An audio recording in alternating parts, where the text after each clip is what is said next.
मेरी धरती मुझसे पूछ रही कब मेरा कर्ज चुकाओगे। मेरा अंबर मुझसे पूछ रहा कब अपना फर्ज निभाओगे। मेरा वचन है भारत माँ को, मेरा वचन है भारत माँ को, तेरा शीश नहीं झुकने दूंगा। सौगंध मुझे इस मिट्टी की, मैं देश नहीं मिटने दूंगा।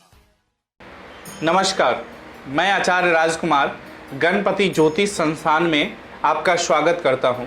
आशा करता हूं कि आप सभी ठीक होंगे। आज फिर एक नई कहानी के साथ माननीय नरेंद्र मोदी जी के बारे में महत्वपूर्ण जानकारी के साथ उपस्थित हुए हैं। आगे बढ़ते हुए नरेंद्र मोदी की कुंडली के विशेष योग के बारे में आपको हम बताएंगे। उनके कौन कौन से ऐसे योग है जो किसी से वो पराजय नहीं हो सकता, वो हार नहीं सकते। और आने वाला 2023 कैसा रहेगा, उनके नाम पर जो इलेक्शन लड़े जाएंगे, वो इलेक्शन में जीत होगी, हार होगी, क्या होगी, वो हम आपको बताएंगे। उनका स्वास्थ्य कैसा रहेगा वो भी हम आपको बताएंगे। उससे पहले कुछ एक कहानी के बारे में आपको कहानी बताते हैं। कहानी का शीर्षक है कुछ तो लोग कहेंगे। ऐसे ही एक पिता पुत्र था, वह एक मेला में गया। उसने एक गधा खरीदा और मेला से तीनों वापस आने लगा। तीनों पैदल चल रहे थे, तभी एक आदमी मिला जो तीनों को देखकर हंसने लगा। कहा, तुम कैसे मूर्ख हो, गधा खरीदे हो तो पैदल क्यों इसकी सवारी करो। उस आदमी ने अपने पुत्र को गधे पे बैठा दिया, फिर चलने लगा। चल ही रहा था कि थोड़ी दूर जाने के पश्चात दूसरा आदमी खेत में काम कर रहा था। उसने तीनों को देखकर जोर से हंसा और कहा कि पुत्र कितना स्वार्थी है। बेचारा बूढ़े बाप को पैदल लेकर जा रहा है और खुद जवान होकर भी गधे की सवारी कर रहा है। यह सुनकर वह लड़का गधे से उतर जाता है और अपने बाप को गधे पे बैठा देता है और फिर वो पैदल चलने लगता है गधे के साथ। कुछ दूर जाने के बाद कुछ और लोग मिलते हैं और तीनों को देखकर जोर जोर से हंसने लगते हैं और कहता है, ये बूढ़ा कितना स्वार्थी है। बेचारे गधे को इतना भारी होकर सवारी कर रहा है, बेचारा गधा सही से चल भी नहीं पा रहा। ये सुनकर बाप बेटे ने उस गधे को चारों पैर बांधकर एक बांस में बांधकर अपने कंधे पर रखकर चलने लगा। कुछ दूर चलने के बाद उसका गांव आया और वह अपने गांव पहुंचा तो गांव के सरपंच ने कहा, तुम बाप बेटे मूर्ख हो, क्या गधे को कंधे पर लेकर आ रहे हो। इस पर बाप बेटे ने सारी कहानी सुनाई, जो उसके साथ जो जो आदमी मिला और जो जो कहा वो सारी चीज़ें सरपंच से कह दिया। तो सरपंच ने कहा कि आप सबको खुश नहीं कर सकते। इस हाथ में 5 उंगली है, पांचों बराबर नहीं है, इसलिए सुनो सबकी, करो अपनी दिल की। इसीलिए हमेशा अपने रिश्ते को निभाने के लिए जितना हो सके उतना खुश करें। जब ना हो तो इग्नोर करना सीखे। कबीर दास जी की एक दोहा है कि सहज मार्ग कबीर का कि चित्त से दिया उतार। जो खुश हो रहा है उसे करे, जो खुश नहीं हो रहा है उसे इग्नोर करना सीखना चाहिए। आज हम विश्व के बड़े लोकतंत्र के वाहक, विश्व पटल पर भारत का यशस्वी चेहरा, भारत के प्रधानमंत्री नरेंद्र मोदी 17 सितंबर 2022 को अपनी आयु के 72 वर्ष को पूर्ण कर चुके हैं। अब वे 73वें वर्ष में प्रवेश कर चुके हैं। आइए जानते हैं कि वैदिक ज्योतिष के अनुसार क्या कहती है उनकी जन्म कुंडली। नरेंद्र मोदी की कुंडली की खास बातें जो उन्हें बनाती है दूसरों से अलग, भिन्न बनाती है। प्रधानमंत्री नरेंद्र मोदी जी की कुंडली वृश्चिक लगन की है। लग्नेश मंगल लगन में बैठकर लग्न को बलवान बना रहे। मंगल के साथ नवम भाव में स्वामी चंद्रमा भी विराजित होकर केंद्र त्रिकोण के संबंध से पाराशरी राजयोग बना रहे हैं। चंद्रमा नीच भंग राजयोग भी निर्मित कर रहे। छठे भाव के स्वामी मंगल लग्न में बैठकर विरोधियों पर विजय प्राप्त करने वाला बना रहे हैं। सप्तमेश शुक्र दशम भाव में बैठकर लोकप्रिय और महिलाओं के हित की बात करने वाला बनाता है।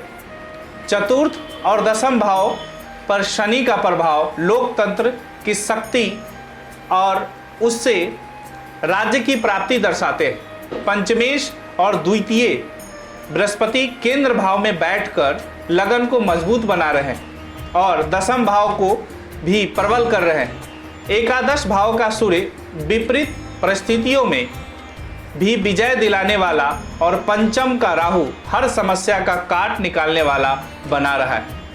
वृश्चिक लगन होने के कारण रणनीति बनाने में माहिर है पीएम मोदी, जिनका पूरा नाम नरेंद्र दामोदर दास मोदी है।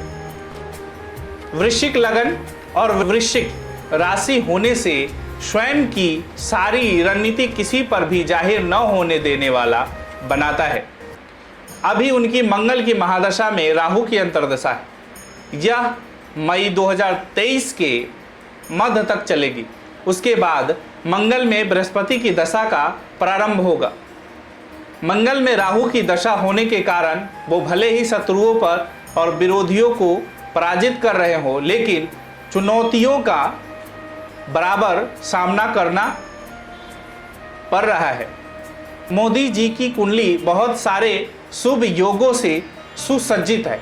कुंडली में गजकेसरी योग, मूसल योग, केदार योग, रोचक योग, बोसी योग, भेरी योग, चंद्र मंगल योग, नीच भंग योग, अमर योग, कालह योग, शंख योग तथा वरिष्ठ योग भी है।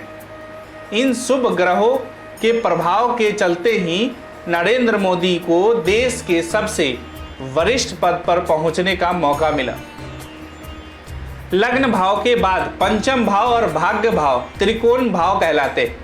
इसके पंचम भाव पर राहु ग्रह के अधिकार स्थापित किया हुआ है।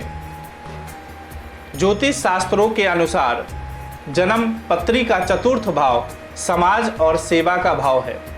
इस भाव से शनि का प्रत्यक्ष संबंध बनना व्यक्ति को समाज सेवा कार्यों से जोड़ता है। मोदी जी की कुंडली में शनि सत्ता भाव में स्थित हो समाज सेवा के चतुर्थ भाव को दृष्टि देकर सक्रिय कर रहे। यह योग मोदी जी को आम जन में लोकप्रियता भी प्रदान कर रहा है। मंगल बृहस्पति के नक्षत्र और राहु शनि के नक्षत्र है। पीएम मोदी की कुंडली में शनि का गोचर अभी तीसरे भाव में और जनवरी 2023 में यह चौथे भाव में होगा, जहां से यह छठे, दसवें और लग्न भाव में प्रभावित करेंगे। बृहस्पति पंचम भाव में राहु के ऊपर है और नवम, एकादश और लग्न भाव को देख रहे हैं। अप्रैल में छठे भाव में जाएंगे। राहु पहले से ही छठे भाव में गोचर कर रहे हैं। इस समय मंगल महादशा की राहु अंतर्दशा में चल रहे हैं, जो कि मई 2023 तक रहेगी। उसके बाद गुरु अंतर्दशा रहेगी, जो कि अप्रैल 2024 तक रहेगी। और उसके बाद मंगल महादशा की शनि अंतर्दशा रहेगी, जो कि अप्रैल 2024 से मई 2025 तक रहेगी। इस अंतर्दशा में आम चुनाव होंगे। सनी मोदी जी की पत्रिका में लोकप्रियता प्रदान कर रहे हैं, जो कि आम चुनाव के समय अपने ही घर में स्थित होकर प्रबल बहुमत प्रदान करेंगे और शायद यह इतिहास में पहली बार ऐसा होगा कि इस प्रबल बहुमत को हमेशा याद किया जाएगा। प्रधानमंत्री नरेंद्र मोदी की कुंडली में लग्नेश मंगल और भागेश चंद्रमा का प्रबल राजयोग लग्न में बना है, जो कि सभी विरोधियों से मोदी जी को अलग करता है। मंगल की महादशा में मोदी जी सभी चुनौतियों का सामना करते हुए विश्व विख्यात नेता की छवि बना रहे हैं एवं आगे भी बनाएंगे। भारतवर्ष में मोदी स्थिर शासन दे रहे हैं, जो 2029 तक जारी रहेगी। मोदी जी चुनौतियों से नहीं घबराएंगे। वर्तमान परिस्थितियों इनके विपरीत परिस्थितियों से बाहर निकालने में सक्षम बना रही है और विरोधियों पर किसी भी रूप में विजय दिला रही है। आने वाले समय में दिसंबर 2022 चुनौतीपूर्ण रहने वाला है। इस समय कोई ऐसा कानून लेकर आ सकते हैं जिसके लिए अत्यंत विरोध का सामना करना पड़ सकता है। इस समय में सेहत का भी ध्यान रखना होगा, लेकिन दिसंबर के बाद फिर से परिस्थितियां अच्छी होने लगेगी और विरोधी परास्त होते नजर आएंगे। साथ साथ लोकप्रियता में वृद्धि होगी। जनवरी 2023 से अप्रैल 2023 तक लोकप्रियता में बढ़ोतरी होगी और विश्व मंच पर खूब साख बढ़ेगी। परिस्थितियां चाहे कितनी भी विकट हो, पीएम मोदी की लोकप्रियता में कमी आती नहीं दिख रही है। वर्ष 2023 में अप्रैल से सितंबर के बीच कुछ ऐसी घटनाएं होंगी जो स्थिति को बेहतर बनाती दिख रही है। सेना को मजबूत करेंगे। मंगल की महादशा के प्रभाव से हथियारों और सेनाओं को मजबूत बनाने पर विशेष ध्यान दे रहे हैं और आगे भी देंगे। मई 2023 से अप्रैल 2024 तक बृहस्पति की अंतर्दशा है और जब पुनः शनि की अंतर्दशा आएगी तब उनके बृहस्पति वृषभ राशि में रहते हुए 1 वर्ष तक लग्न पर दृष्टि बनाए रखेंगे। इसका सीधा सा अर्थ है कि श्री नरेंद्र मोदी जी को उत्तम स्वास्थ्य सुख मिलता रहेगा। अगर बात आतंकवादी घटनाओं को करी जाए तो कोई आतंकवादी या देश विरोधी ताकत उनका कुछ भी नहीं बिगाड़ पाएगी, बल्कि कुंभ राशि के शनि शत्रुहंता योग बना रहे हैं और उनकी लोकप्रियता को और भी बढ़ावा देंगे। साथ ही लग्नेश मंगल की महादशा उनको विश्व का नेता बनाएगी। मोदी जी की शिव भक्ति भी उनका विजय श्री में अहम भूमिका निभाती है, क्योंकि शनि ही शिव तत्व है। नरेंद्र मोदी की शिव भक्ति पूरा विश्व जानता है। भगवान शिव का अमोघ आशीर्वाद श्री नरेंद्र मोदी जी की जो भारत का भाग्य विधाता बनाएगा। भगवान शिव का अमोघ आशीर्वाद श्री नरेंद्र मोदी जी को भारत का भाग्य विधाता बनाएगा। ये हमने आपको नरेंद्र मोदी जी की जन्म पत्री के बारे में आपको बताया। आपको ये वीडियो अच्छी लगी तो कमेंट करेंगे, शेयर करेंगे। अगर आप YouTube चैनल देख रहे हैं तो इस वीडियो को लाइक करें, चैनल को सब्सक्राइब करें और बेल आइकन जरूर दबाएं। फेसबुक पे देख रहे हैं आप तो पेज को लाइक करें, कमेंट करें और शेयर करें। राधे राधे, नमस्कार।